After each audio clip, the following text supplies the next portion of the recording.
Fin de semana festivo el que se ha vivido en Sangüesa por San Sebastián, que este año ha caído en domingo.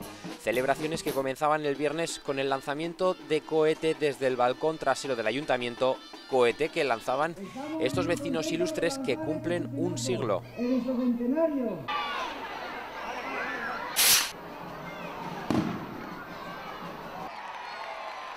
Y precisamente al comienzo de fiesta seguía un sábado lleno de actividades que arrancaba con la comparsa de gigantes y cabezudos recorriendo la cabeza de Merindad.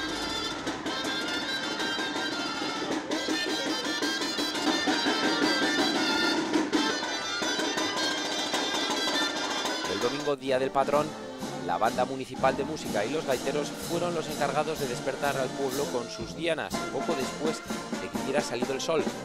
Por delante un día de música, bailables y honor al santo que cerraría un fin de semana completamente festivo.